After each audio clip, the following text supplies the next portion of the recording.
கருவூர் தேவர் இன்னொரு பாட்டு. சிவபெருமான் அற்புத தெய்வம்னு பேர். அற்புத தெய்வம். அற்புத தெய்வம்னா பிறப்பு இறப்பு இல்லாதவன். அவனுடைய செயல் எல்லாமே அற்புதம். அவனுடைய செயல் எல்லாமே அற்புதம். இன்னொன்று சொல்கிறேன், ஒரு பாதியிலே பெண்ணை வச்சிருக்கிற சாமி வேறு இருக்குதான்னு இல்லை. ஒரு பாதியில் பெண்ணை வச்சிருக்கிற சாமி மகாவிஷ்ணு மார்பில் வச்சுருக்கிறாரு, பரமா நாவில் வச்சுருக்காரா. நம்ம சாமி தான் சரிபங்கு கொடுத்த சாமி பெண்கள். இப்போ 20% 30% ஒதுக்குறேங்கிறான்ல, சரிபங்கு ஒதுக்கினது சிவபெருமான் போங்க பெண்களுக்கு. நல்லா புரியுதா?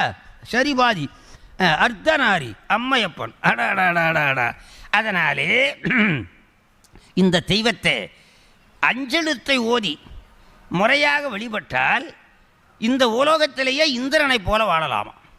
கற்பகப்புலிலும் உழுதுவாம். எல்லா வகையான செல்வமும் கிடைக்குமா.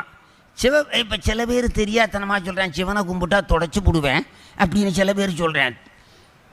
சிவனை கும்பிட்டா தொடச்சி போடுவேன், பின்ன எவன் கொடுக்குறவே. மற்ற தெய்வங்களுக்கெல்லாம் சிவன் தான் கொடுத்துருக்கிறான். இப்போ மகாவிஷ்ணு கையில் இருக்கிற சக்கரை யார் கொடுத்தா?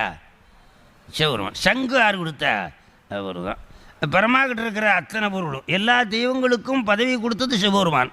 நல்ல விளங்குதா?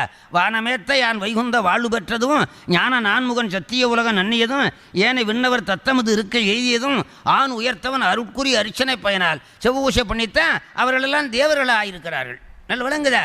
கொடுக்கிறவன் சிவபெருமான். சிவபெருமான் இன்னொரு தெய்வத்தை பூஜை பண்ணி வாங்கினான்னு கிடையாது. அதனால தான் அவனுக்கு சேர்ந்தரியா கையான்னு பேர். இந்த மாதிரி அவன் கும்பிட்டதே கிடையாது யாரையும்.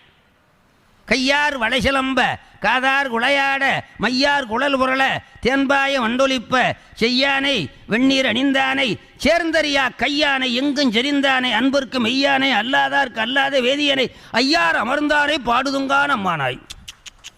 நல்ல விளங்குதா? சேர்ந்தறியா கையான் என்பது சிவபெருமான் ஒருவனுக்கு தான் பெயர்.